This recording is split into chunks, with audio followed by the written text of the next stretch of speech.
Olá, boa noite. Boa noite, Rafael. Olá, olá, Cleide, muito boa noite, como é bom estar contigo.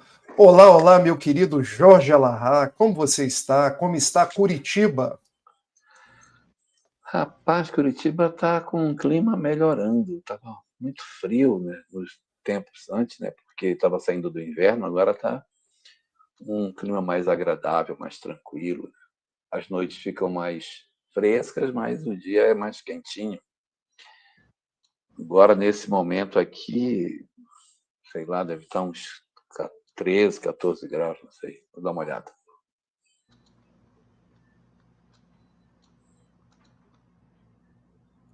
E por aí, Cleide, como é que estão as coisas? Rafael, aqui tá calor, bastante calor, mas tá tudo bem. A gente é acostumado aqui com o calor, porque o calor aqui é gigante, né? Então nós já acostumamos. Tem dia que chega aqui a 40 graus, 41, Meu Deus! 42, é por aí. Então, quando ela fala que lá tá friozinho assim, eu fico morrendo de inveja, Mas porque eu você sabe gosto que do frio. Rondônia quente, quente, insuportavelmente quente. Nunca dá mais de 37. Mas É, é o aqui não tá isso abafado, sabe? hoje. Não Aqui hoje venta. não, né? Mas chegamos já a 41, de 42, já chegamos nisso. Não, Meus Rondônia amigos, eu estou de nunca deu 40. mudança, Nunca. e agora que eu estou vendo aqui, que eu estou com meus bonequinhos hoje também. Aqui, Cleide, que bonitinho, ó. Ah, que bonito! Ah, que bonitinho! Eu O dou um doce para Francisquinho. vocês acertar quem são. Quem é esse É o aqui, Cleide? Essa aqui é Essa. é a Clara, não é? E E esse esse é aqui? O É Francisquinho, verdade, acertei. acertou. O Elahá tem uma Joaninha. Eu Olha também tenho. lá. Isso aqui, Rafael, me disseram que é Clara de Assis. Essa aí é Clara de Assis. É que, na verdade, Veja. hoje, olha o roxinho.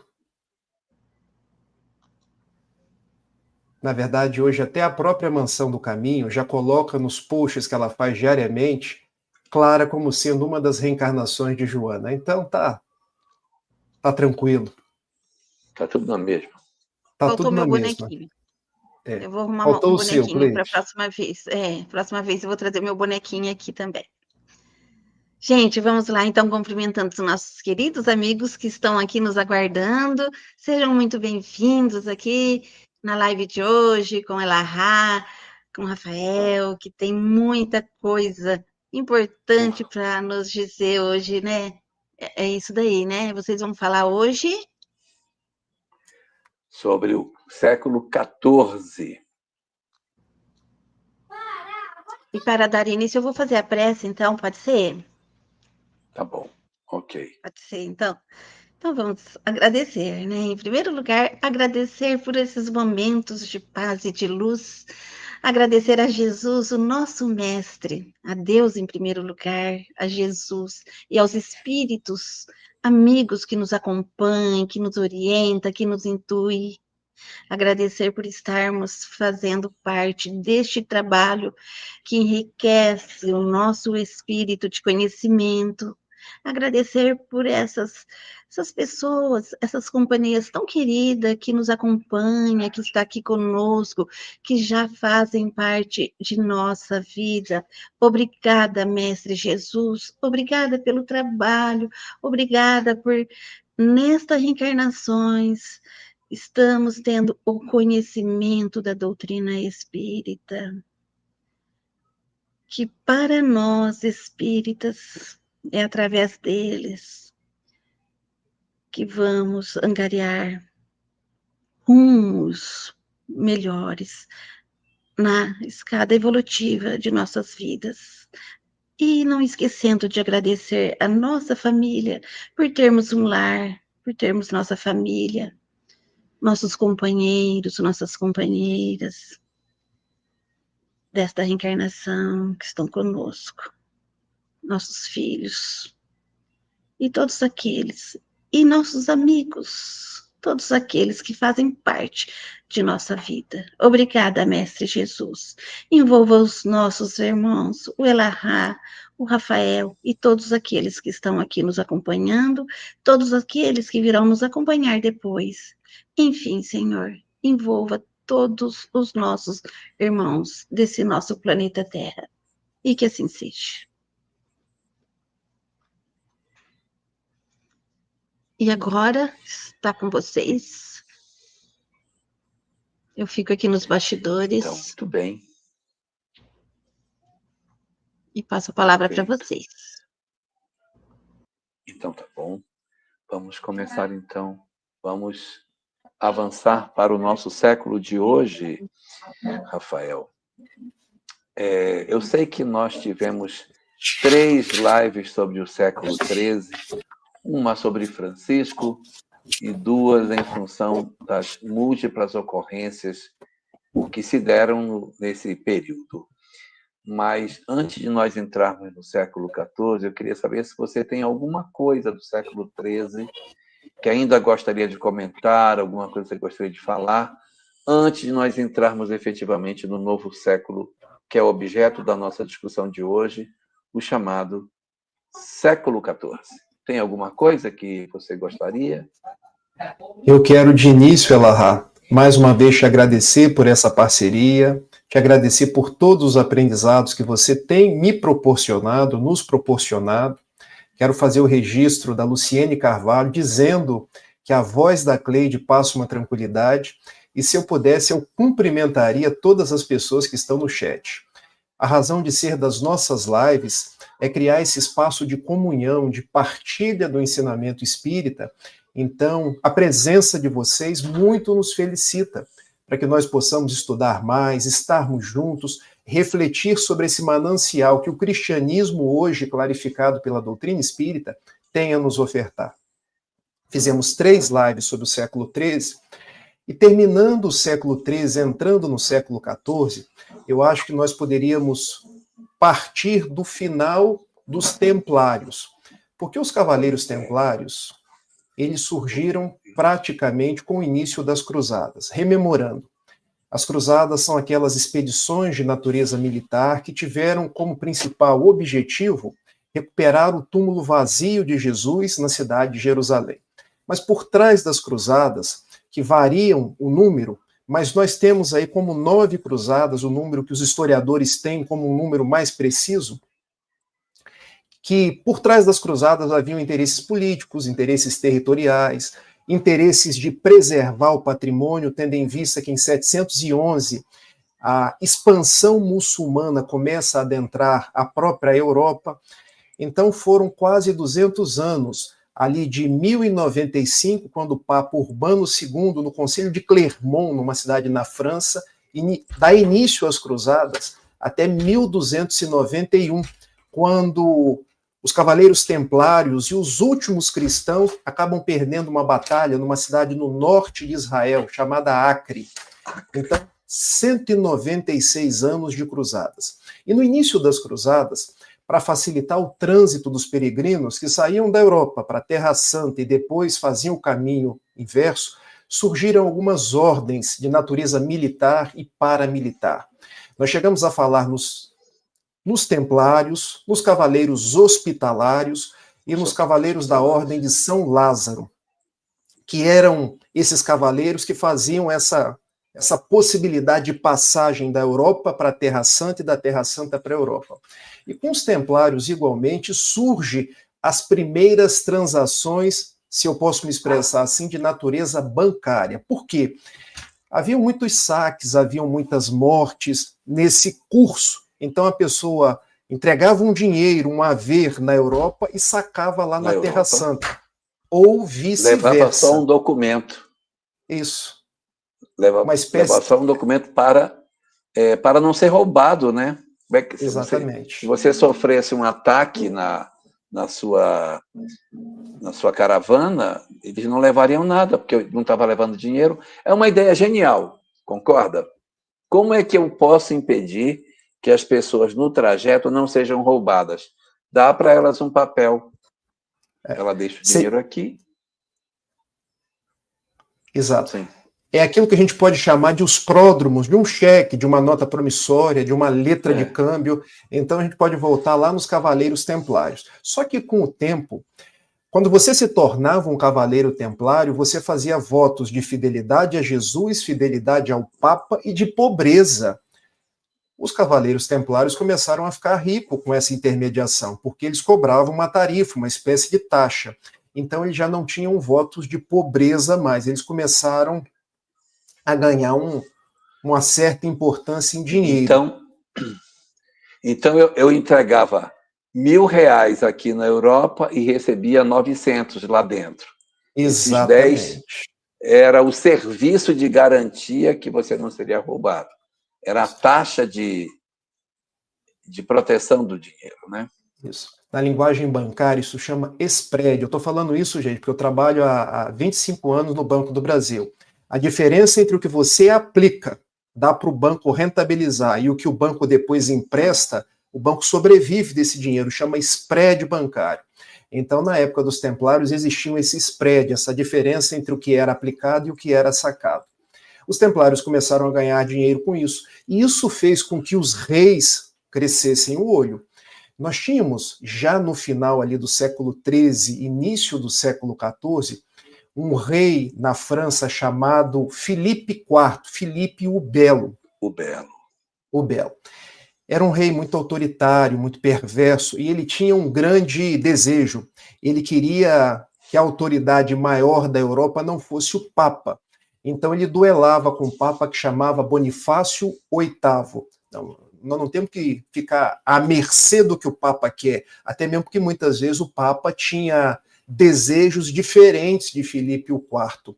E para poder rivalizar com o Papa Bonifácio IV, ele precisava de mais cacife político e cacife econômico. Então, qual foi a ideia que ele teve? Os templários têm dinheiro. Eu preciso do dinheiro dos templários. Mas como eu vou fazer para perseguir os templários? Então ele, junto com a corte da França na época, começaram a criar, eu vou dizer assim, fake news da época, do tipo, vamos dizer que os cavaleiros templários estão adorando Satanás. Vamos dizer que os cavaleiros templários que fizeram juras de fidelidade a Jesus agora estão com práticas perversas, práticas de sodomia. Sodomia, gente, é o termo que se usava na época. Práticas sexuais que não estão em conformidade. Eu estou fazendo uma narrativa histórica, tá, meus amigos? Não estou fazendo juízo de valor. Práticas sexuais em desconformidade com o que era aceito pela igreja naquela época. Então, várias acusações foram sendo feitas aos templários. E já tinha a Inquisição naquela época. Então, ele conseguiu que os templários fossem levados ao Tribunal da Inquisição. Só que o Tribunal da Inquisição na França era o próprio Filipe IV, junto com os cardeais que ficavam situados na própria França. O que ele conseguiu? Ele conseguiu... Quer dizer que ele cruzou a bola para ele mesmo. Exatamente. É mais ou menos assim, na linguagem do futebol. Ele cruza, cabeceia e faz o gol. Porque a igreja... Apita. Exato, exatamente. O que ele fez? Ele perseguiu os últimos templários que tinha como líder Jacques de Molay. Os templários começaram com uma figura muito nobre, Hugh de Payens, que seria no português Hugo de Payens, e terminaram com um líder que era uma pessoa muito nobre, chamada Jacques de Molay. E ele conseguiu levar os últimos cavaleiros templários e Jacques de Molay, depois de um processo inquisitorial, para serem queimados na fogueira. E que data foi aquela? 13 de outubro de 1307, uma sexta-feira 13. Daí surge a lendária Sexta-feira 13, ou seja, é o dia que tudo ocorre, é o dia das maldições, é o dia dos medos, porque os últimos cavaleiros templários, os cavaleiros do Cristo, foram queimados na fogueira. Existem coisas muito interessantes sobre a história dos templários, porque em função de todas essas narrativas que Filipe o Belo criou, acabou se imortalizando na história dos templários que eles tinham algum tipo de conhecimento místico, porque a acusação era que eles estavam com práticas que não eram as práticas que a religião da época aceitava.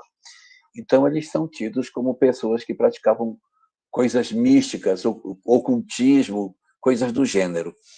Então, a imagem dos templários passou para a história como sendo detentores de conhecimentos sagrados, ocultos, que ficaram preservados em função da destruição da ordem, né? Então, existem muitas coisas que se fala, mas nenhuma dessas são tidas como verdadeiras, que o quartel-general deles ficava ali no topo do monte, onde hoje tem a Mesquita de Omar e ali aquela outra construção, né? O Domo da Rocha, e ficava ali em cima.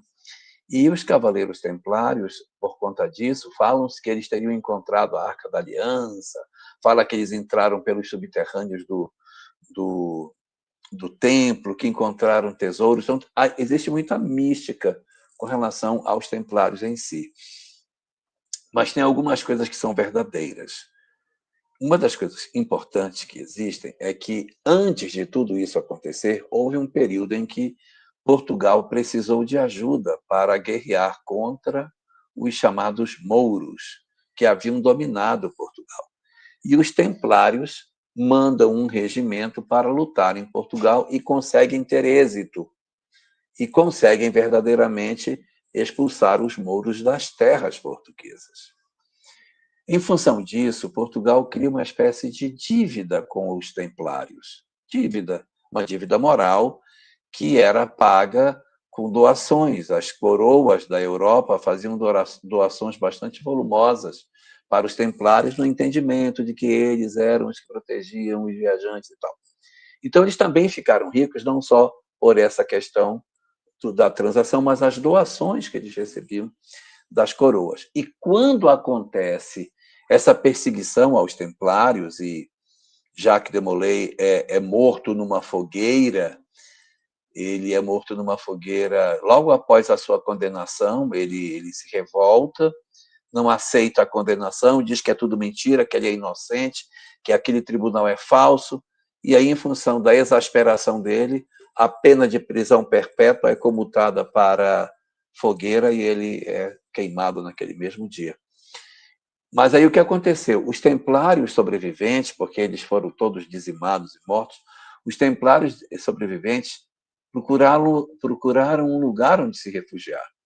E eles se refugiaram em Portugal, que foi a coroa que lhes deu apoio. Em função da dívida moral que existia, os portugueses acabaram acolhendo os templários lá. E os templários foram para Portugal e havia duas condições para ficarem lá. A primeira é que eles mudassem de nome. Eles não poderiam ser templários, porque Portugal poderia ser perseguido, que eles inventassem um outro nome para eles. E o segundo é que toda a tecnologia, todo o dinheiro, todo o saber, tudo o que os templários possuíam, que isso passasse para as mãos da coroa portuguesa. Assim foi feito, e o conhecimento tecnológico que eles tinham, associado ao dinheiro que os templários possuíam, constituiu uma ordem que se estabeleceu em Portugal, chamada a Ordem do Cristo, e seus conhecimentos tecnológicos deram origem às grandes navegações. Essa é a resposta para uma pergunta que muitas vezes as pessoas se fazem. Como pode Portugal, que era um país inexpressivo, sem tecnologia, atrasado em todos os sentidos, ter sido ponta de lança em termos de navegação?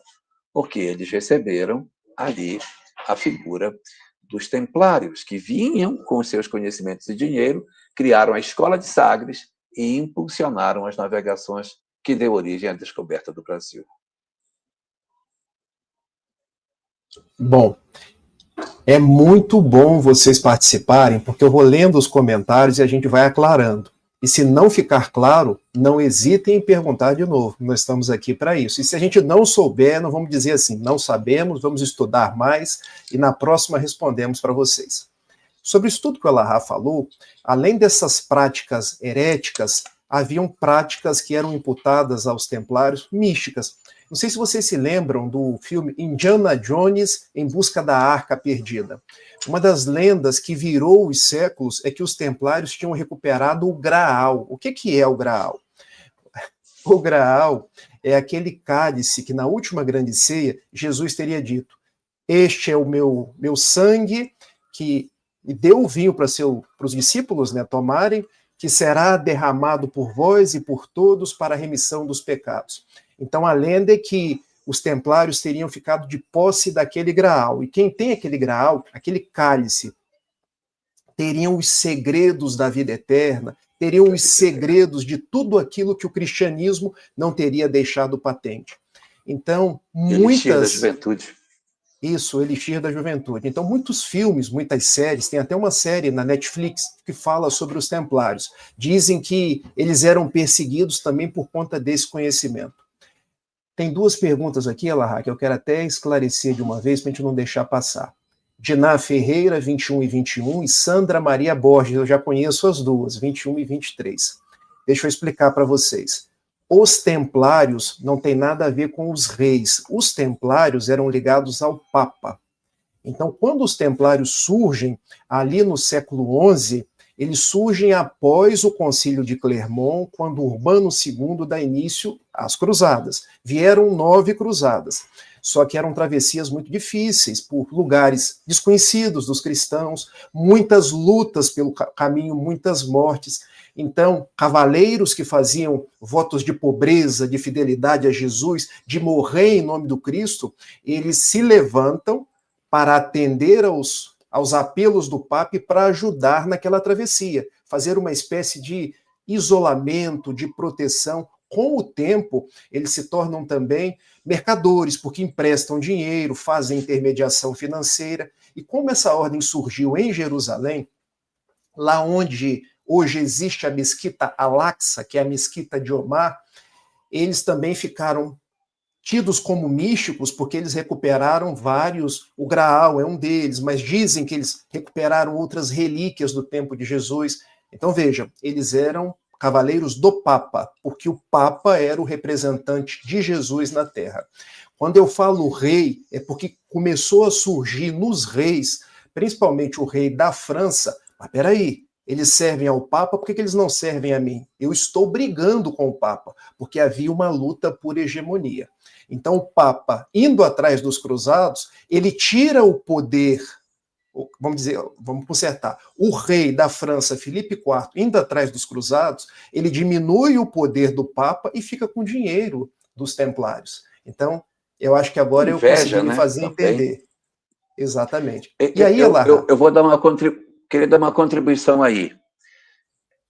Os templários são uma ordem religiosa. Tem franciscano, tem agostiniano, tem jesuíta, tem dominicano, tem as clarissas e tem os templários. Os templários eram uma ordem dentro da igreja. Então, do mesmo jeito que tem franciscano, também tem templários. É a mesma ideia. Uma ordem de religiosos que servem à igreja. Só que tem uma proposta diferente, né? Exatamente. É como se fosse, por exemplo, você tem uma instituição militar. Alguém que ajuda o exército é uma instituição paramilitar. Você tem um advogado. Quem fica ao lado do advogado é um paralegal. Então, essas ordens religiosas, elas ficavam ao lado do poder papal para dar uma espécie de força, proteção, uma espécie de ajudar a própria igreja a cumprir os seus objetivos. Então, em certo ponto, elas serviam o Papa e eram antagonistas dos reis, principalmente do rei da França. E o que aconteceu em 13 de outubro de 1307? Quando foram perseguidos os últimos templários, entre eles o chefe deles, Jacques de Molay, porque tem uma pergunta aí também sobre Jacques de Molay, acho que é da Fernanda. Jacques de Molay foi um cavaleiro templário, ele foi queimado vivo numa sexta-feira, 13 de outubro de 1307. E ele fez uma praga, sabe, Fernanda? Porque ele disse assim: eu não fiz nada disso, e vocês vão pagar por terem feito isso comigo. E essa praga dele se cumpriu, porque com menos de um ano, o Papa, que agora era um Papa próximo a Filipe IV o Belo. Ele morreu, Clemente V. E o próprio Filipe Belo também morreu. E ainda contam os historiadores que na própria Revolução Francesa, que estou dando um salto, do século XIV lá para o século XVIII, quando Luís XVI foi guilhotinado, porque Luís XVI ele era da mesma dinastia de Filipe IV o Belo, rei da França. Passa um mendigo na rua e diz para ele, ao perder sua cabeça: viva Jacques de Molay, ele está sendo vingado hoje, quando o último dos reis da França perde a sua cabeça. Então você veja que toda a dinastia, né? Caiu toda a dinastia. Então, fechando essa questão dos templários, se ainda ficou alguma dúvida, vocês falem para a gente.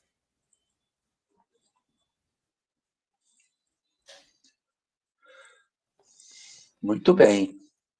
Podemos para um Acho próximo, que podemos né? seguir. Se aparecer, a gente reaproveita. Eu não consigo ver os comentários, que o meu computador não está querendo trabalhar hoje. Estou só com o celular. É só o que eu tenho. Então, a gente fez um encadeamento lógico aqui para o fim dos templários.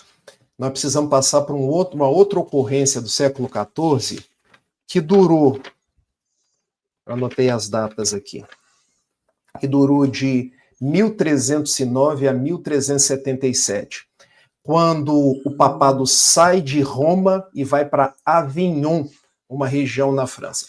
Vocês lembram que eu falei que o rei Filipe IV ele era antagonista de Bonifácio VIII?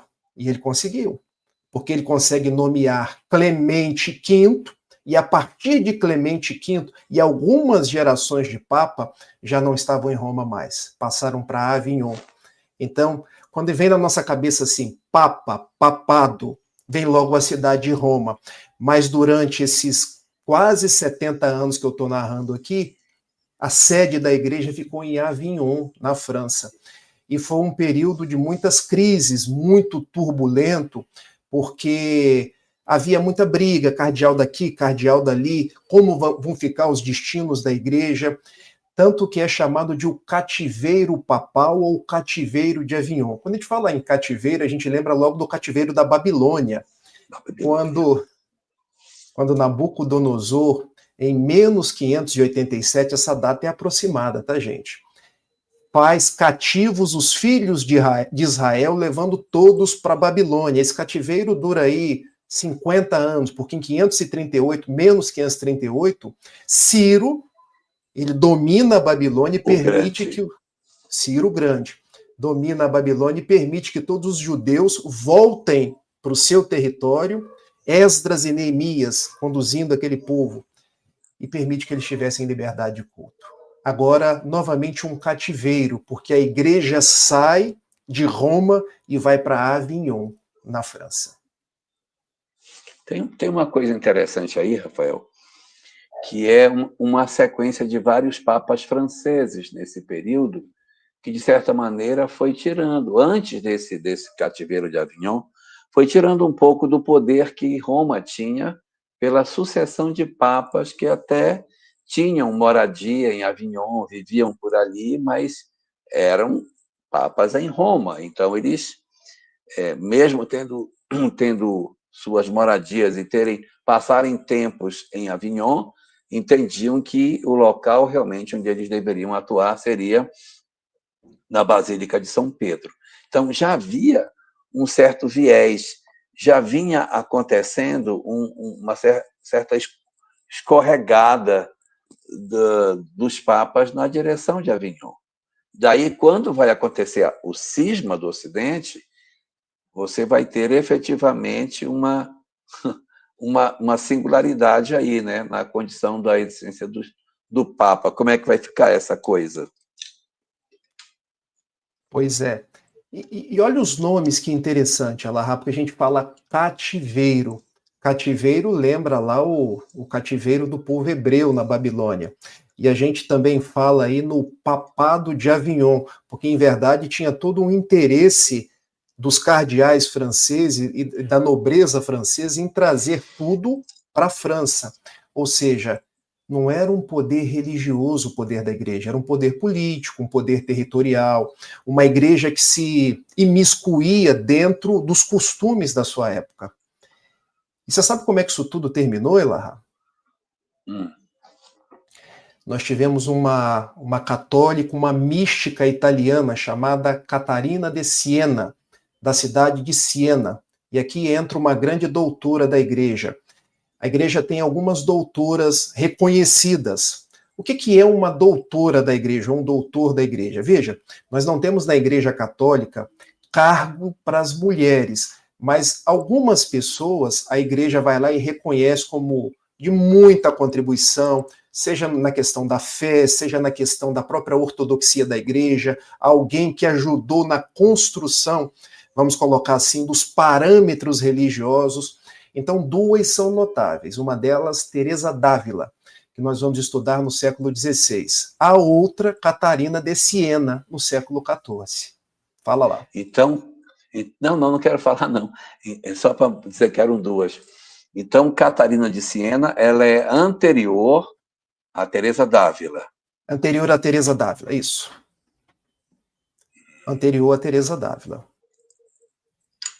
O que fez Catarina de Siena? Desde muito nova, ela era aquilo que no Espiritismo nós conhecemos por médium.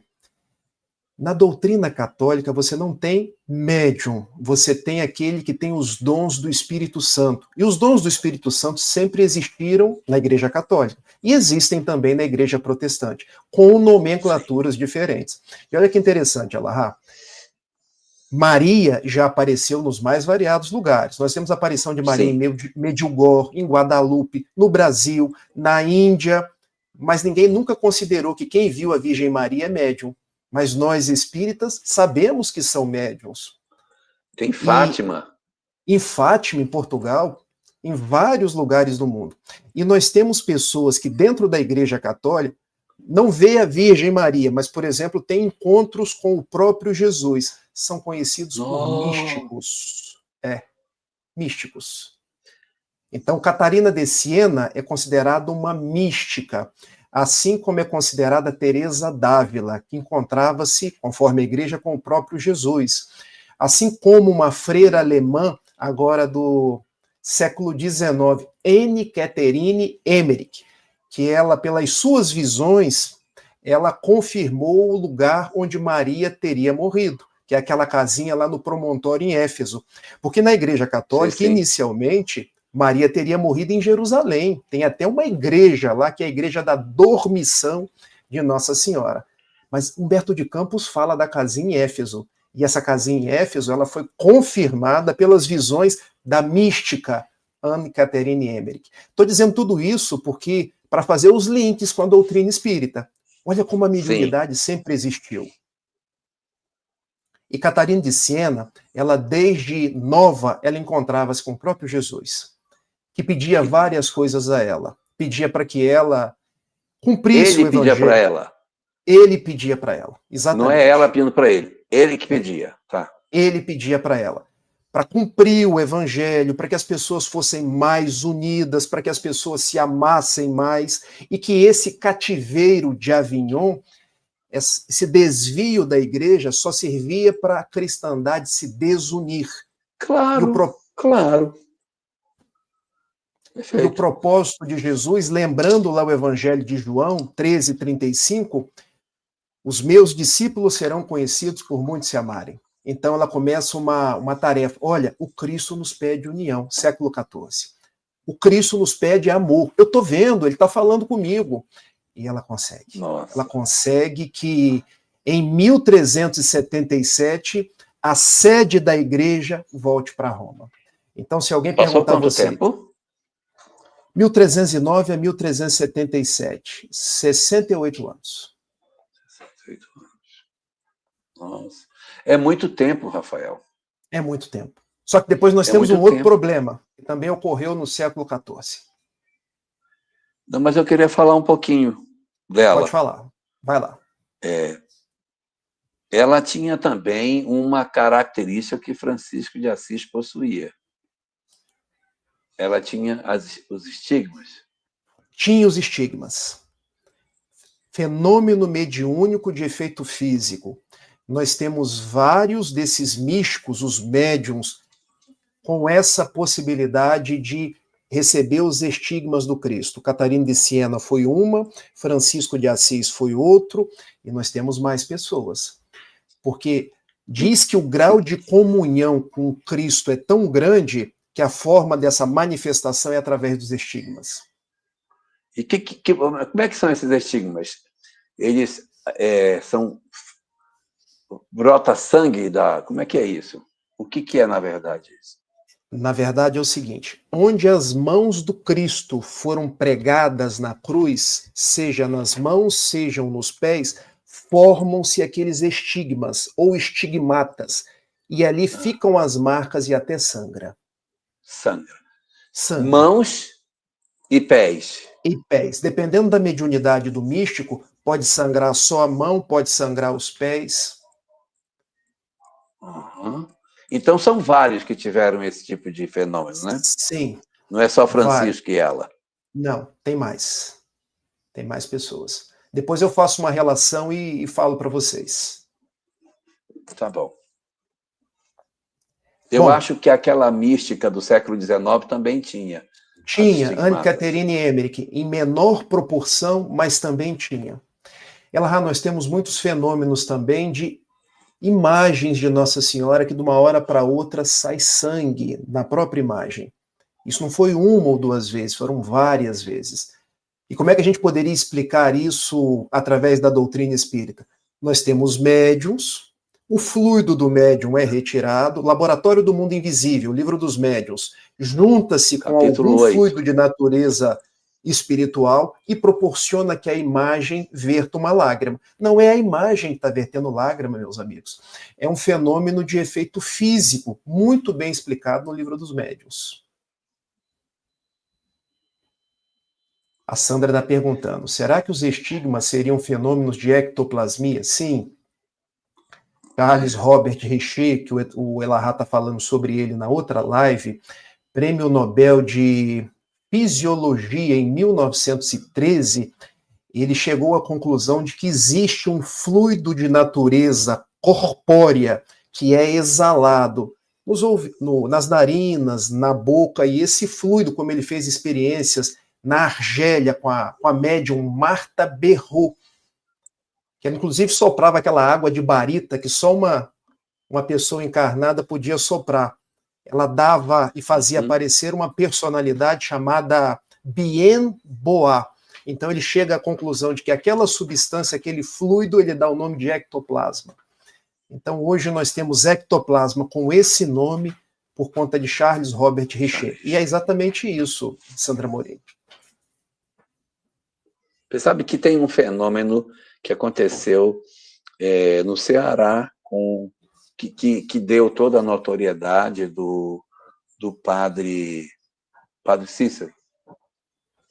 Tinha uma beata que, quando ele dava a hóstia para ela, a hóstia virava sangue dentro da boca dela. Sim. Então, ali também é um fenômeno. E veio uma comissão para investigar, abriu a boca da mulher, aí viu que não tinha nada dentro, agora dê a hóstia. Dava a hóstia, sangrava. Aí é uma questão controversa, aí tem uns caras que falam um monte de coisa, e aí foram dar uma hóstia para ela, não virou sangue, ela disse, não, tem que ser dada pelo meu padrinho Padre Cícero, é ele que dá, que vira. Ele, inclusive, deixou de poder ordenar missa em função dessas suspeições desse fenômeno, mas esse fenômeno existiu na história dele. Exatamente. Vamos lá. A nossa companheira está perguntando, o Padre Pio também? Padre Pio também. O Padre Pio é uma outra personalidade que precisa ser estudada. São fenômenos fantásticos. É porque a gente começar a falar de cada um deles aqui agora, a gente muda o curso da live. Mas depois a gente pode até falar sobre isso. Perguntaram aqui também, Elahá. Bom, eu perdi a pergunta aqui. Mas vamos seguir, então. Porque depois desse papado de Avignon, a igreja teve um outro período bem conturbado. Então ela consegue convencer o Papa, e o Papa volta, pacificam-se essas divergências, E esse fenômeno, então, porque, olha, é muito difícil o que ela fez, porque o que é mais provável de se dar, quando acontece um racha, não junta mais. O que ela fez foi um verdadeiro milagre. Porque, por exemplo, quando acontece o racha de 1054, que a igreja divide, quando é que ela volta a juntar? Nunca Não junta mais. mais. Mas calma que Tá nós temos outro detalhe. Feita que quebra para juntar, meu amigo. E olha o que ela fez, realmente foi um milagre. Vamos lá.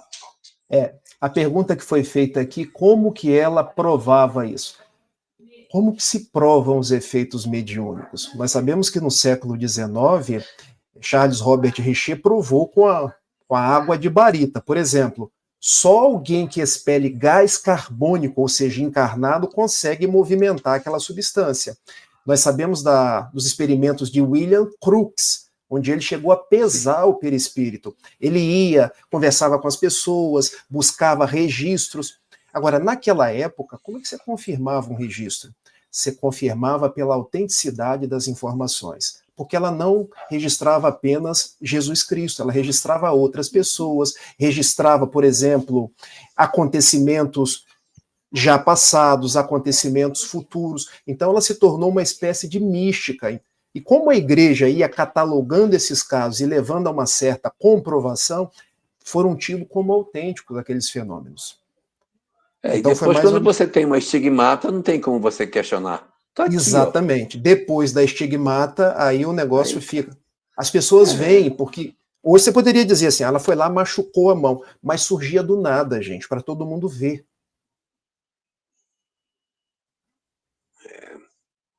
Impressionante. Podemos dizer que seria a queda das estruturas para que a consciência religiosa amadurecesse? Sim, Fernanda, nós estamos sempre num processo de construção da nossa maturidade religiosa. É o que Joana de Ângeles chama de despertar da consciência. Mas, Elahá, a história é feita de idas e vindas. Você se lembra que no século IV nós tivemos Constantino com o Édito da Tolerância? Logo depois de Constantino vem Juliano o Apóstata, que era parente dos Constantino, dizendo assim, recua, nada disso, nós precisamos voltar à cultura dos nossos deuses, o Olimpo, falar de Júpiter, falar de Minerva. Catarina, ela desencarna 1378, e depois ocorre o cisma do Ocidente. Vejam, são dois eventos. Às vezes os historiadores colocam como um evento único, o papado de Avignon e o grande cisma do Ocidente. Mas o papado de Avignon foi de 1309 a 1377. O cisma do Ocidente, ele foi de 1378 a 1417. O que foi o cisma do Ocidente? Depois que volta para Roma, os religiosos, mas peraí, voltar para quê? Nós já temos estruturas diferentes. Já tem cardeais que seguem a igreja francesa, já tem cardeais que seguem a igreja romana. Não tem como ficar junto mais. Não tem como mais. Exatamente. E por que cisma do Ocidente? Vocês vão se lembrar que nós tivemos o cisma do Oriente em 1054, quando a igreja se divide em igreja católica, apostólica, romana e igreja católica ortodoxa. Ou seja, agora esse que nós temos do Ocidente dividiu a igreja entre Roma e França, ou Roma e a cidade de Avignon, que ficavam com outras igrejas ali gorjeando ao redor dela. E esse cisma do Ocidente, ele teve uma particularidade. Surgiram alguns concílios tentando unificar mais uma vez. Só que não tinha Catarina de Siena. Não tinha os estigmas. E o que aconteceu? Tentou-se Elahá, num concílio que aconteceu na cidade de Pisa. Olha, nós vamos fazer o seguinte, nós vamos eleger numa cidade neutra um papa que não vai ser nem de Avignon, nem de Roma. Nós vamos ter um papa de Pisa que vai unificar. Resultado, ficaram 3 papas. Então, nesse período de 1378 a 1417, nós tivemos o papa de Avignon, o papa francês, o papa de Roma, o papa italiano, e outro papa italiano, que é o papa de Pisa. Olha a confusão que foi esse período. Era muito papa para para a quantidade de fiéis que se existia à época. E eu vou te falar, ter unificado de novo é um milagre. É um milagre. Porque você vê a reforma protestante, depois que ela acontece, não junta mais. Tudo que divide tem muita dificuldade de juntar. Surpreendente ter conseguido voltar a uma unidade em tudo isso. Muito bom. Você sabe como é que unificou de novo depois? Num concílio já no século XV, mas a gente precisa dizer que 1417 já é no século XV, o Concílio de Constança. E eu sei que você visitou essa cidade, exatamente. Eu visitei. O Concílio de Constança... Eu entrei na sala onde esse concílio aconteceu. O Concílio de Constança, ele começa em 1414. E uma das propostas dele foi: no diálogo não vai mais, agora é na força, é na autoridade. Nós vamos perseguir todos que estão causando as conturbações, as heresias, as ideias diferentes, e vamos voltar para Roma. Então não vai ter papa em Avignon nem papa em Pisa, o papado vai ser aqui em Roma. E quem pensar diferente, a gente persegue, a gente mata. Vai ter que sacrificar. Vai ter que sacrificar. E aí, nós vamos precisar entrar num outro tópico. Gente, ó, se tiver alguma dúvida, vocês falem, tá? Não vai pisar no século XV. Tá. Certo? Nós precisamos falar de uma personalidade do... Se você quiser que a gente fale nele depois, a gente deixa depois. A gente pode até falar dele, mas ele tem que ser melhor. A gente pode abordá-lo agora no sentido das ideias, mas o término da história dele vai ter que ser na próxima live, porque ele vai desencarnar no século XV, né? O século XIV viu nascer dois grandes emissários do Cristo. Um ali na antiga República da Tchecoslováquia, chamado Jan Hus, e outro na Inglaterra, chamado John Wycliffe. Algumas pessoas colocam Wycliffe. Eu fui procurar qual era a pronúncia correta, mas é o Wycliffe, porque é um W e um Y. Então, até isso a gente procura, meus amigos, para tentar trazer aí a precisão para vocês. Então, acho que dá para a gente falar de John Wycliffe hoje e falar de Jan Hus na próxima. O que você acha, Larra? A gente pode... Fala de Wycliffe hoje e fala que ele influenciou Hus. Mas a gente não termina a história dele, porque a história dele fica para a próxima live. Mas vamos lá. Vamos para o inglês primeiro. Tá. Quem foi John Wycliffe? John Wycliffe foi uma grande personalidade da Grã-Bretanha, em inglês, porque ele vendo tudo aquilo, a igreja se perdeu.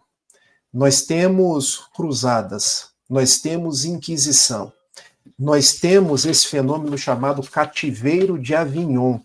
Nós temos, por último, o grande cisma do Ocidente, ou seja, muita perfumaria e pouca essência. O que nós estamos fazendo em prol de Jesus, em prol do Evangelho? Até hoje, no século XIV, nós não temos uma Bíblia na língua do povo. A igreja anda vendendo indulgências para ter dinheiro. O que é uma indulgência? Você vendeu perdão. Vai alguém na igreja, naquele rito da confissão, pede perdão dos pecados, porque precisava de um intermediário, não se pedia direto a Deus, e o padre cobrava um valor. Meus amigos, não era assim uma cobrança incisiva. Dá uma ajudinha para a igreja, dá uma ajudinha para cá. Então, depois aquilo foi se tornando mais institucionalizado, a ponto de surgir determinadas tabelas. Para o pecado tal, tanto de doação. Para o pecado tal, tanto de doação. E John Wycliffe olhava para aquilo, mas o que é isso? Uma outra coisa que ele questionava muito era a submissão ao Papa e ao poder temporal. E ele via, nós temos que ser submissos a Jesus. Então ele cria um lema para a vida dele. Ao invés de seguir o Papa, sola Scriptura, em latim, eu vou seguir as Escrituras. Eu vou seguir Jesus. E a primeira coisa que eu vou fazer é traduzir a língua para o vernáculo. E o vernáculo era o inglês. Então surge a primeira Bíblia da língua inglesa. Eu fico até arrepiado quando eu falo isso. em 1382. E essa Bíblia propiciou que os ingleses pudessem ler a Bíblia no seu idioma. Como eram as missas? As missas eram o padre no altar, olhando para Jesus crucificado, ou olhando para o Santíssimo, os fiéis na parte de trás, olhando para o Papa, olhando para o padre que estava de costas, e o padre celebrando a missa em latim, ou seja, ninguém entendia nada. E John Wycliffe, não tem sentido nada disso. Vamos trazer para o inglês. Nós vamos trazer para a simplicidade. E você sabe, Elahá, que ele se tornou tão marcante pela sua personalidade, pelo seu carisma, que as pessoas que começaram a segui-lo passaram a ser chamados de Lollards, ou traduzindo para o português, Lollardos. Pegou? Lollards em inglês, ou Lollardos. Você fazendo uma tradução, nem toda palavra você consegue traduzir. É o reclamão, é a pessoa que fica sempre tagarelando, falando, porque John Wycliffe falava muito. Ele se colocava para, não, vamos corrigir isso, vamos fazer isso. E o fato é que John Wycliffe, ele foi um dos precursores da reforma que viria no século XVI. Só existe reforma porque existiu John Wycliffe. E há um detalhe que é importante ser trazido da vida dele. Ele morreu de causas naturais, mas nesse concílio de Constança, que precisou unificar a igreja, determinaram que ele precisava ser julgado pela Inquisição. Desenterrar o homem. Pegaram os restos mortais dele, queimaram e jogaram no rio Swift. É porque ele estava morto, né? Então você tem que como é que eu digo? Excomungar, você precisa punir os que eram hereges. E como ele já tinha morrido, tem que queimar a cinza dele. Mas tem uma coisa sobre a Bíblia de Wycliffe, é que ainda não existia imprensa. Ela é manuscrita. Imagina o que é você pegar aquele texto e escrever na mão para traduzir para o inglês, para que as pessoas tenham o direito de acessar. A imprensa só iria ser descoberta no século XV, 1440. Então, nós estamos aí no século XIV, só no próximo século, no século da virada, né? Que a gente vai ter. O século XV é o século ponte. A mudança que a humanidade vai experimentar no século XV é extraordinária. Mas ele faz esse material ainda sem nenhum tipo de recurso de impressão. Isso é que é bonito no trabalho dele. E ele, na verdade, vai influenciar algumas pessoas da sua época. E uma das pessoas que ele vai influenciar é o jovem Jan Hus, que esse já não é mais inglês, já é da Boêmia, que a gente vai tratar da história dele assim com mais detalhe na próxima live, mas ele é alguém que também dá continuidade ao pensamento de Wycliffe, criando dentro do espaço onde ele vivia as discussões sobre as impropriedades da forma como o cristianismo estava sendo conduzido pelas suas lideranças naquela época. Excelente. Ele, além de influenciar Jan Hus, que nós sabemos que é uma das vidas passadas de Allan Kardec, revelação que foi feita por Leon Denis em 2004, no Congresso Espírita Mundial ocorrido em Paris. Meus amigos, vale a pena vocês pegarem o vídeo dessa psicografia de Divaldo Pereira Franco, quando ele faz uma psicografia especular. O que é isso? Quando você escreve ao contrário, de forma que você só consegue ler contra a luz, porque é feito de trás para frente. Então o presidente, vamos dizer assim, do espiritismo lá na França, levanta e lê a mensagem ao contrário. E ela começa mais ou menos assim: eis que da fogueira de Constância, em 1415, retorna Allan Kardec, já nos dias de Paris, para trazer a mensagem do Evangelho Redivivo, inaugurando os dias do Consolador, dizendo para cada um de nós que tudo na humanidade está concatenado. Ou seja, todo esse passado difícil, chegando agora no século XIV, com John Wycliffe, que vai influenciar Jerônimo de Praga, que vai influenciar Jan Hus, e que depois vai vir um renascimento, vai vir um iluminismo, vai chegar no espiritismo. Vai influenciar Lutero. Vai influenciar Lutero, exatamente. Então, na hora que vocês tiverem um tempo, vai lá, Congresso Espírita de 2004, vejam essa comunicação de Leon Denis, quando ele diz que Jan Hus é uma das vidas passadas de Allan Kardec. E detalhe, ela é mensagem especular e, ao mesmo tempo, em francês, né? O médium recebeu ela em francês e especular. E como eu sou ignorante, quando falavam para mim que a mensagem era especular, ou seja, que tem que ser lida no espelho, eu ficava imaginando que a pessoa tinha que pegar a mensagem e botar na frente de um espelho para poder ler. Quando eu vi que a mensagem era especular, eu digo, meu Deus, vamos ter que achar um espelho para poder ler a mensagem. Aí o presidente faz exatamente isso que você falou. Ele pega a mensagem que está escrita desse lado, vira ao contrário e olha e bota na luz. Aí ele lê a mensagem de trás, do sentido contrário, em francês, que Divaldo Franco teria recebido naquela oportunidade. E naquele mesmo congresso, Raul Teixeira, no auge da sua oratória espírita, também psicografa uma mensagem de Gabriel Delany, um outro ícone do espiritismo nascente. Então, foi muito rico aquele congresso. Vamos deixar Jerônimo de Praga e Jan Hus para o século XV. Deixamos só os fios, só as indicações, porque a gente vai retomá-los daqui a 15 dias, se Deus permitir. Né? Se eu não puder, pelo menos o Rafael, que está mais jovem, vem. É mais fácil o Jorge voltar e eu já ter partido. Porque eu nunca vi tanta energia igual o Jorge tem, gente. Vamos seguir, então? Ela, o século XIV, dentro da história, ele é conhecido como o século da peste negra, ou da peste bubônica.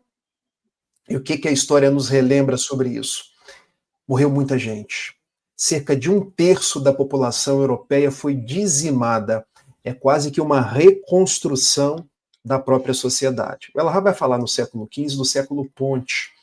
Mas se nós pararmos para pensar, o século Ponte começa um pouquinho antes, porque a própria peste negra vai mudando muito da estrutura psíquica da Europa. O que é a peste negra?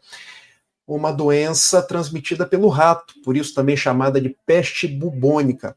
As condições de higiene naquela época eram muito ruins, muito precárias, não se tinha remédio, não se tinha a higiene que nós temos.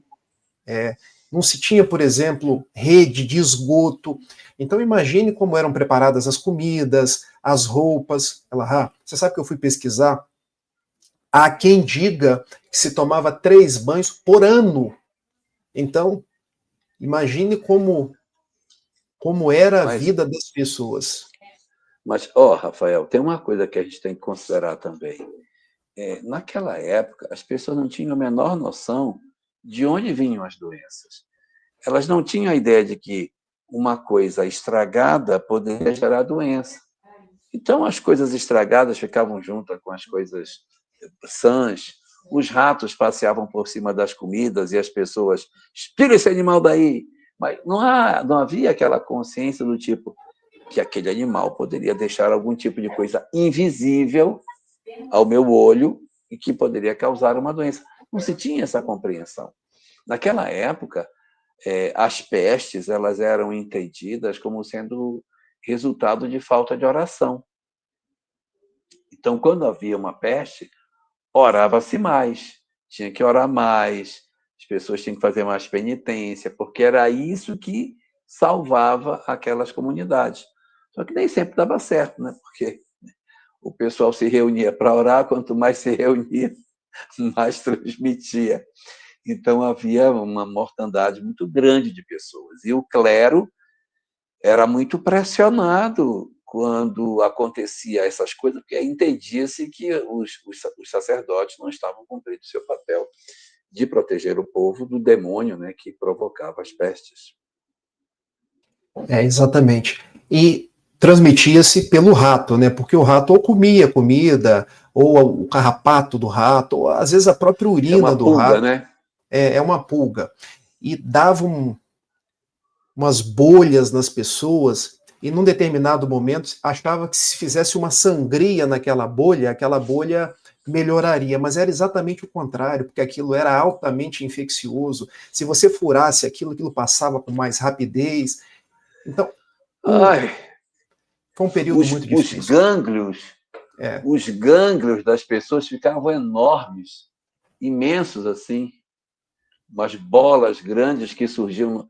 Quando a gente se machuca, não faz íngua, né? As ínguas, a peste negra provocava uma série de ínguas, mas muito grandes, enormes. E eles sarjavam. Quando sarjava aquilo, aí é que o trem espalhava mesmo, sabe?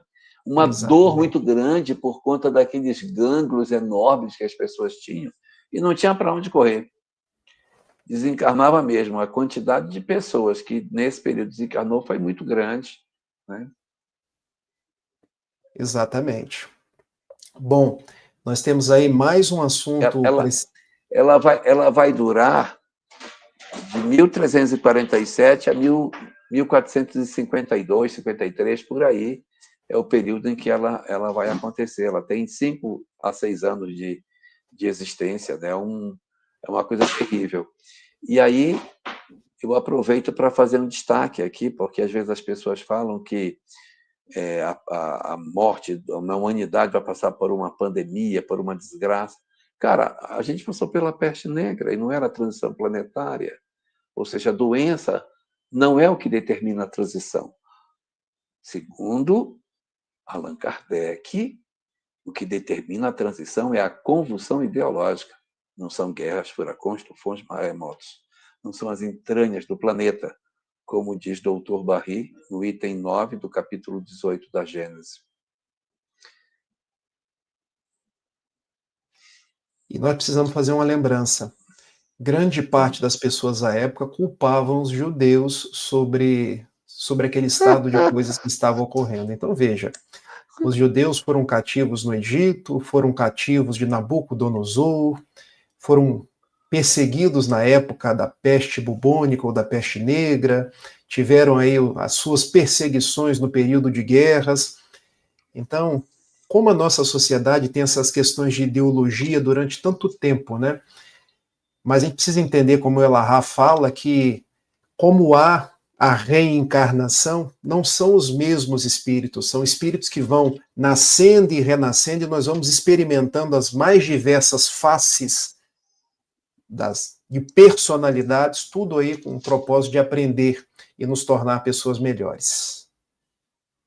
Temos mais um assunto, Elahá. Vamos lá. Vamos lá.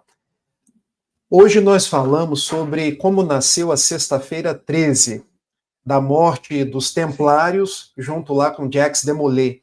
E agora nós vamos falar sobre a expressão agora Inês é morta. Quer contar essa, Elahá? Ai, não, pode contar, eu complemento por aqui.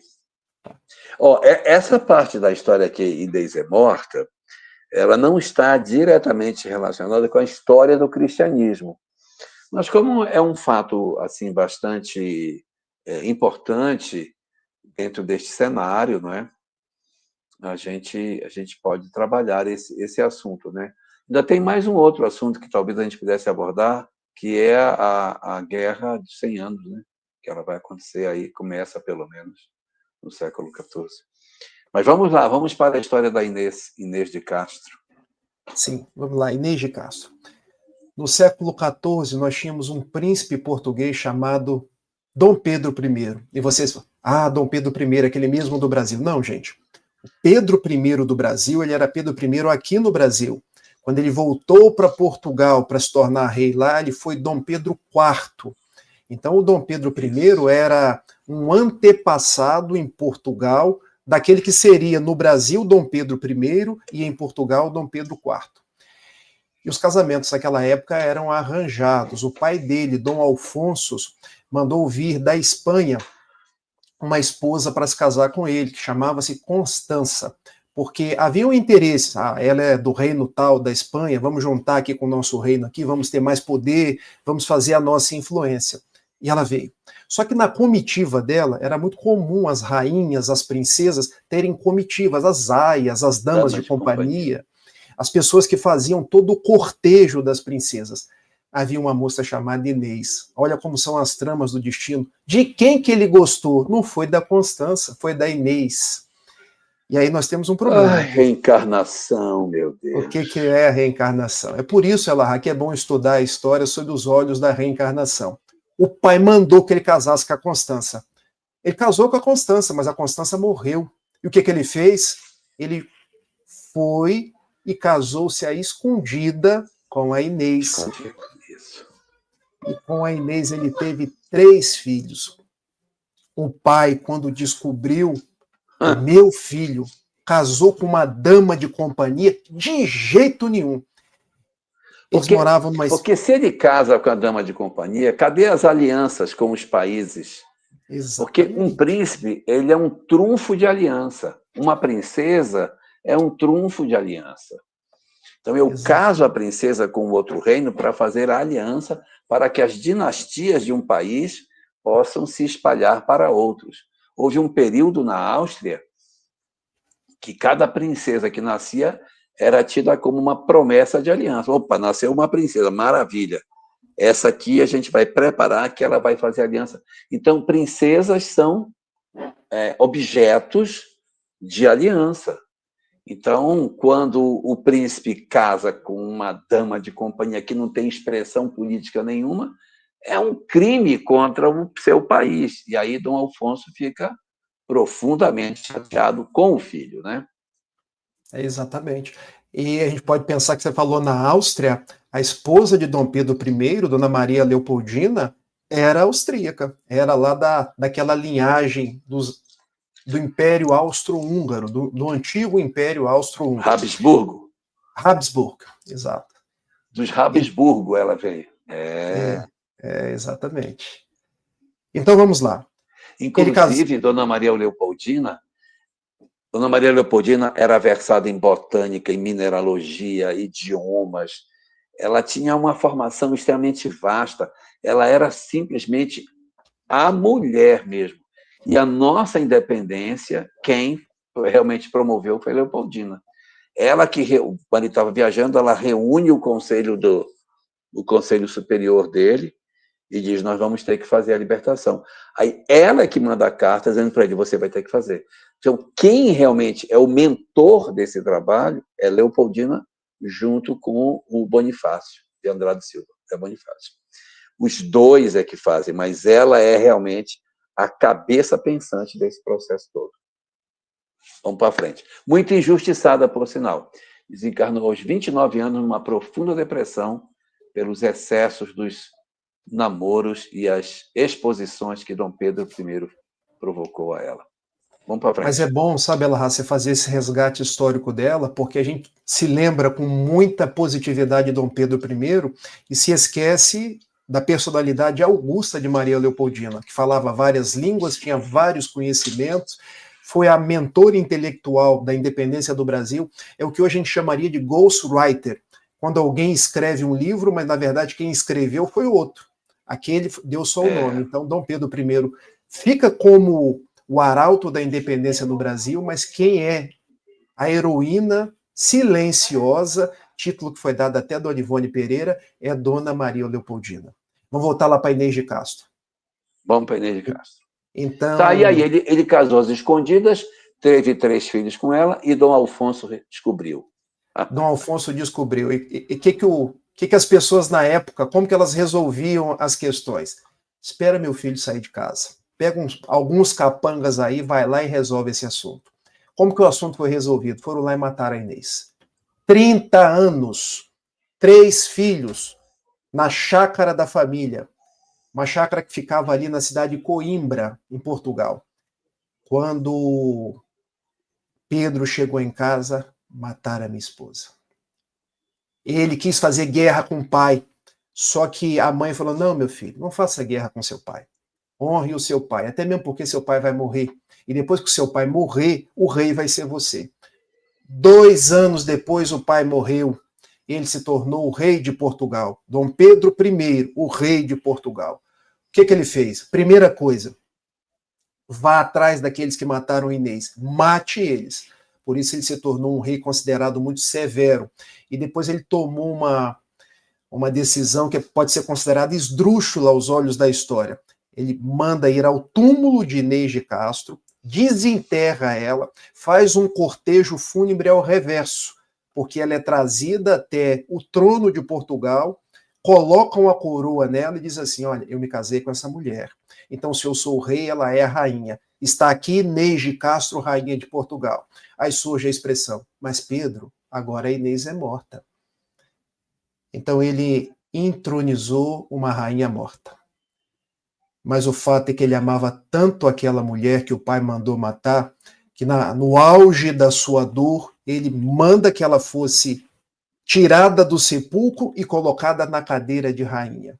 Olha o que nós já tivemos na história. E hoje, quando algo não dá certo na nossa vida, ou porque passa o tempo, ou porque não é oportunidade mais, ou porque simplesmente não era para si, a gente fala, ih, agora a Inês é morta. E nem se dá conta que a história é disso tudo. Digo, há uma curiosidade sobre eles. Eles depois foram exumados. Depois que eles desencarnaram, né, e foram sepultados lado a lado, eles foram exumados. E hoje eles estão sepultados no mosteiro de Alcobaça. Aquele mosteiro que tem aquela porta estreitinha. Tem um mosteiro de Alcobaça, tem uma porta bem estreita assim, que o monge, para passar para comer, tinha que passar naquela porta. Eu, por exemplo, não passaria mais. Aí o cara passa na porta. Se ele comer muito, ele não passa de volta. E se o monge não conseguir entrar, que ele está gordinho, não precisa se alimentar. Então, o mosteiro de Alcobaça, que é conhecido pela essa porta estreita do refeitório, é onde estão sepultados os dois, tanto Pedro como Inês. Com uma curiosidade. Eles estão sepultados na lateral da igreja, assim, do lado esquerdo e do lado direito, em pés. Estão sepultados em pé, um de frente para o outro. Por quê? Porque quando houver a ressurreição, que Jesus voltar, que eles ressuscitarem, quem cada um verá primeiro? O outro. Então, eles estão assim para que Dom Pedro volte a ver Inês, Inês veja Pedro logo, quando ressuscitarem na vinda do Cristo segundo as tradições, né, que o cristianismo possui. A Dolores perguntou sobre o Congresso do Espiritismo, qual ano? 2004. Congresso Mundial de Espiritismo ocorrido em Paris, na França. Foi por ocasião do bicentenário do nascimento de Allan Kardec. A Fernanda está colocando assim, essa lenda poética, Inês e Pedro, não é só uma lenda, isso é um fato, tá, Fernanda? Mas não deixa de ter poesia. Foi imortalizada por Camões, a Rainha Morta. Sim, está no livro de Camões e ele fala dessa Rainha Morta. E você também depois coloca aqui o título Justiceiro. Sim, Dom Pedro I, quando virou rei de Portugal, ele ganhou a alcunha de o Rei Justiceiro, porque ele vai atrás daqueles que mataram a sua amada e depois entroniza ela já estando morta. Ela há muitas histórias de amor que ocorreram ao longo do tempo. Nós falamos de Abelardo e Heloísa. Falamos de Abelardo e Heloísa. Gente, tem filme, vale a pena ver. Agora nós estamos falando de Inês e Pedro I. Agora a gente não pode confundir com Romeu e Julieta, porque esse sim é uma lenda, é um livro de William Shakespeare. Muito bom.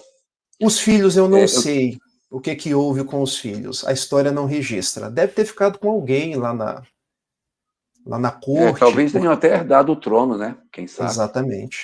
Exatamente.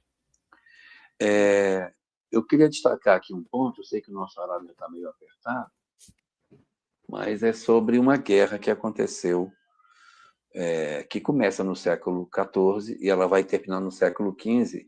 Ela nos é importante porque no século XV vai aparecer uma mulher que está nessa guerra e a gente tem que falar dela agora. No século XIV houve uma guerra muito longa entre a França e a Inglaterra. Essa guerra se deu porque o trono da França ficou vago, o rei morreu e não tinha filhos. Então, o rei da Inglaterra entendeu, por essas heranças, que fulano é casado com não sei quem, que é primo de não sei quem, que ele seria o herdeiro natural do trono. E aí ele quer anexar a França ao território inglês. E aí começa a batalha, né? Começa a guerra. Havia outras razões também. Nesse período, parte daquele território que hoje nós chamamos de França era um território ocupado pela Inglaterra. A Inglaterra tinha territórios na França de uma maneira muito assintosa. A costa oeste da França ela era inglesa. E aí, nesse período, também a França estava desejosa não só de manter a sua soberania, como, ao mesmo tempo, reconquistar esses territórios que a Inglaterra havia dominado no continente, ou seja, no território hoje francês, os ingleses é que mandavam. E aí vai acontecer essa guerra. Ela é uma guerra muito longa. Ela é chamada de Guerra dos 100 anos, mas ela dura mais de 100 anos. Se eu não me engano, ela dura 116 anos, um negócio assim. E ela começa num século e vai terminar no outro. Gente, mais de um século guerreando, quem que aguenta isso? A juventude morrendo, as pessoas investindo, a nação paralisada para guerrear. É uma coisa louca tudo o que acontece. Então, havia essas razões territoriais, havia a sucessão, havia as questões econômicas, né? Dos interesses na lã da Inglaterra que não estava chegando na França, então isso tudo estava gerando muito descontentamento. Havia muitas questões envolvidas por trás disso. E essa guerra, ela vai ser uma guerra muito importante, porque ela vai mostrar o fim do feudalismo em cima dela. Por quê? Porque no feudalismo o rei era fraco e os nobres que eram fortes. Então, qual era o poder do rei? Poder nenhum, porque quem mandava nas terrinhas lá eram os nobres. Com o advento da Guerra dos 100 Anos, que o pessoal teve que se articular para defender o território francês, a conclusão dos nobres não dá para a gente querer defender a França desse jeito, tudo fragmentado, um monte de nobre, cada um num canto, mandando seu exércitozinho meia boca. Nós temos que ter uma unidade em torno de um soberano que mantém um exército permanente e que defende a nação como um todo.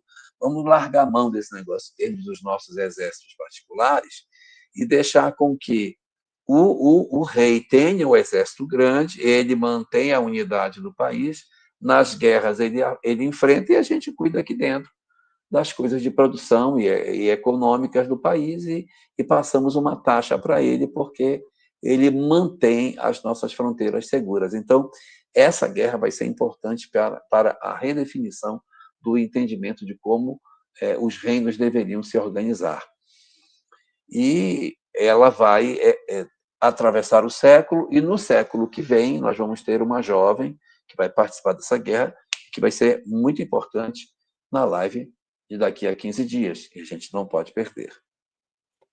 Outra mística, nascida na Lorena, região ali leste da França, que desencarnou com 19 anos, estou dando só algumas pitadas, e que respondia pelo nome de Joana d'Arc. A vida dela é algo impressionante, porque era outra médium que tinha visões espirituais.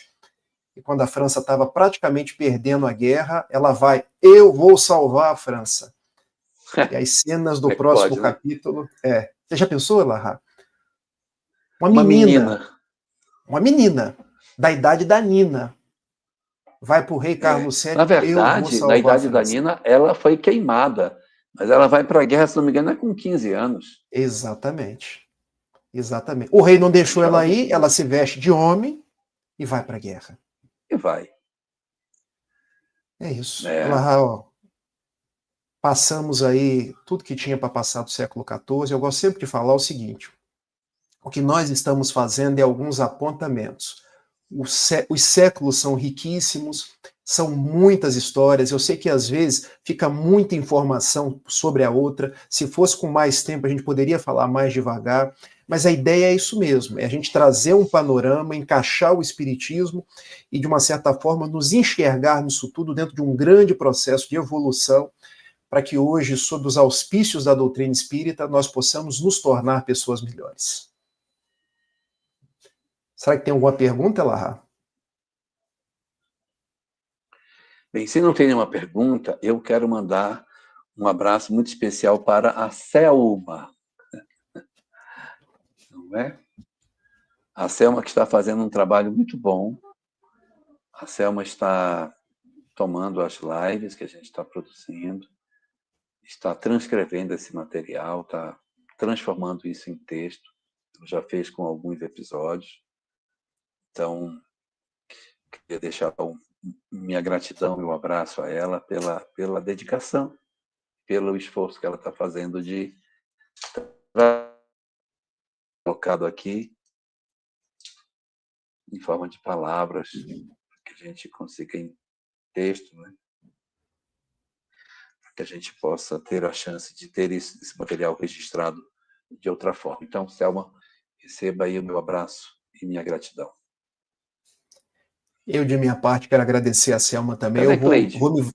vou me valer daquilo que o professor Severino fala. Chama ela de Tem Selminha. texto aí, eu não consigo ler, Rafael. Rafael, tem essa pergunta aqui, ó, dá uma olhada. Podemos dizer que o Wycliffe é um daqueles espíritos de missão que surgem em momentos de trevas para romper estruturas e abrir caminhos? Conseguiu escutar o que eu li, Lahá? Consegui. Questão 700. Que ano foi a Revolução Francesa? 1789. 14 de julho, 1789. Tira mil. 1089. Não, se tirar 1000 de 1789. Ótimo. Então, é essa pergunta que a gente vai ler. Vamos lá. Pergunta 789. Eu estou aqui com a versão em Esperanto, vou tentar, porque eu não estou achando em português. Deixa eu achar aqui. 789. 789. Diz assim: o progresso que algumas vezes... Meu Deus, não estou conseguindo ler meu óculos, está bem... O progresso algum dia reunirá todos os povos da Terra em uma única nação? Essa é a pergunta. E aí, os espíritos vão dizer que isso não é possível, tarará, tarará, e Kardec vai fazer um comentário aqui. Aí eu não vou achar, ainda mais em Esperanto é mais difícil. Mas ele diz o seguinte, que o progresso da humanidade é feito porque, de tempos em tempos, encarna na Terra homens de gênio. E esses homens de gênio promovem em poucos anos aquilo que demoraria séculos para acontecer. Então, os homens de gênio são aqueles que vêm na frente. Então, quando você tem uma determinada coletividade que pensa de uma forma e tem um ponta de lança que enxerga lá na frente, esse cara, ele é um homem de gênio, que pode estar nas mais diferentes áreas do conhecimento, né? Não é só no ambiente religioso, no ambiente científico, filosófico, etc., artístico. E, sim, Wycliffe pode ser considerado como um desses que viu muito à frente, porque é dele que todos depois vêm. É ele que levanta pela primeira vez o questionamento sobre a estrutura da igreja. Não pode ser assim.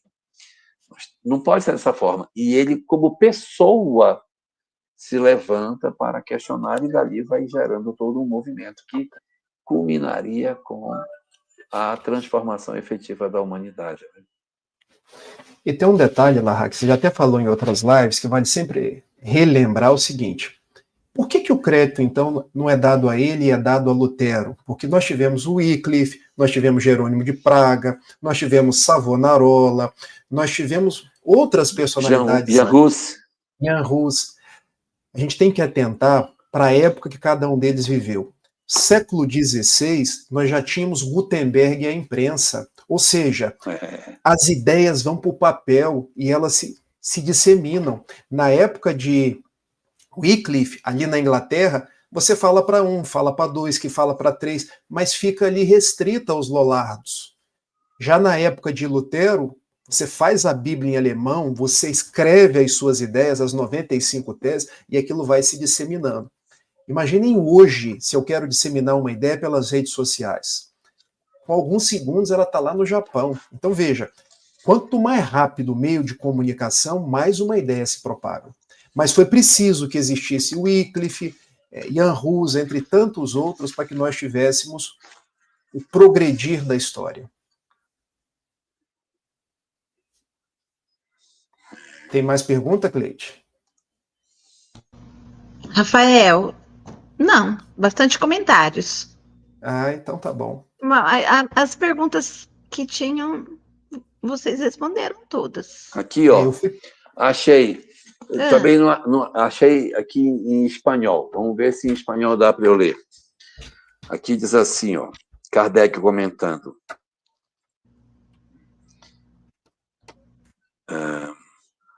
A humanidade progride por meio dos indivíduos que melhoram pouco a pouco e se instruem. Melhoram pouco a pouco e se instruem.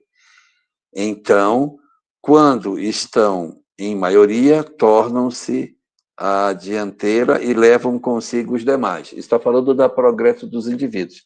Aí tem um ponto em seguida. Aí vem o que me interessa agora. De tempos em tempos surgem com eles homens de gênio que lhes dão impulso. Depois surgem outros que possuem autoridade. Todos eles são instrumentos de Deus que, em alguns anos, fazem adiantar a humanidade muitos séculos. É o que está dito aqui, nesse texto, em espanhol. Mas é isso, é a questão 789. Wycliffe é um dos homens de gênio que vem trazendo essa luz que abre uma perspectiva nova para a humanidade. Excelente. Podemos encerrar, né? Sim. Acho que podemos encerrar.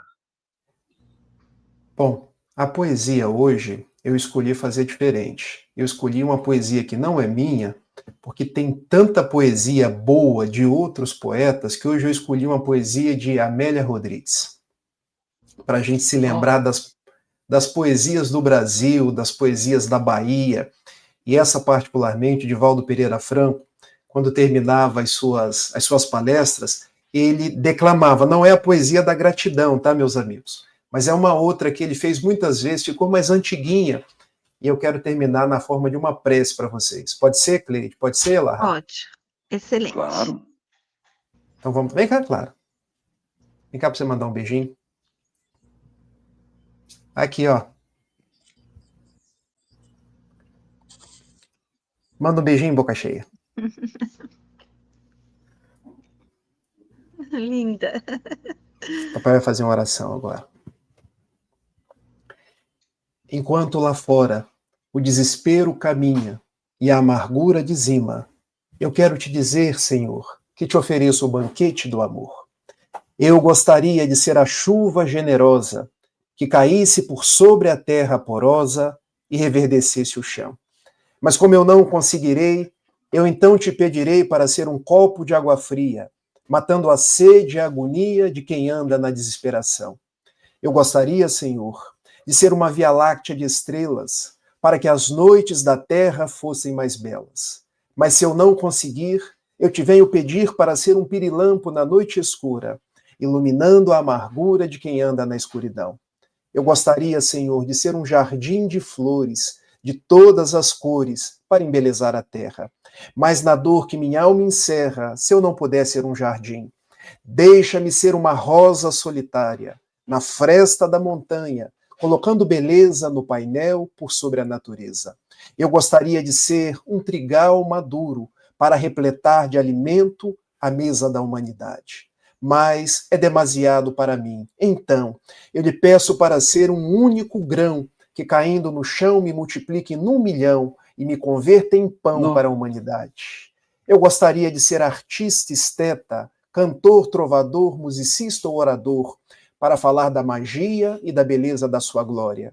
Mas como nada sou, falta-me o verbo, falta-me mestria, então eu lhe peço, deixa-me ser o companheiro da criatura deserdada, que segue caminhando pela estrada da alucinação, e dando-lhe a mão de sustento eu lhe possa dizer, sou teu irmão, irei contigo, graças te dou, Senhor, porque nasci, graças te dou porque creio em ti, por teu amor. Muito obrigado, Senhor. Abençoe a Cleide, abençoe o Elahá, Abençoe a todos nós que permanecemos estudando o Teu Evangelho e procurando pelas lides espíritas nos tornarmos pessoas melhores. Envolve-nos em Tua paz e em Teu amor. Que assim seja. Que assim seja. Cleide. Próxima Que dia live. retornamos? Nós vamos retornar não nessa semana que vem, na outra. Não nessa quarta, na outra quarta. Uhum. É isso, vamos ver aqui. Novembro, dezembro, peraí, é o segundo, né? É a segunda quarta de Isso. dezembro, vai ser dia 11. Dia 10. 10. 10? 10 de dezembro, quarta-feira.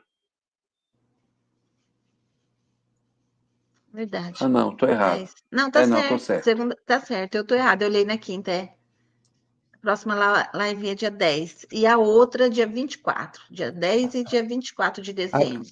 Agora a família está completa, olha só. Ah, que bonitinho. Que fofo. O que você quer falar com a Cleide e com ela, meu filho? Diz para mim aqui. Você quer mandar beijo? É? Então manda beijo. Ah, que fofura. É. Agora manda o seu beijo, filho. Pronto. Beijo. Beijo, Clara, Clarinha. Linda. Gente, vamos Muito despedir bom. então. Rafa, Obrigada. muito obrigado por Obrigada, tudo. Rafa. Mais uma vez, parabéns pelo seu trabalho. Que Deus te abençoe, meu filho. Que Deus te proteja. Nós e todos. a gente se encontra daqui a 14 dias, se Deus assim nos permitir. Bezarat Hashem. Baruch Hashem. Obrigada, Baruch obrigada, Hashem. obrigada.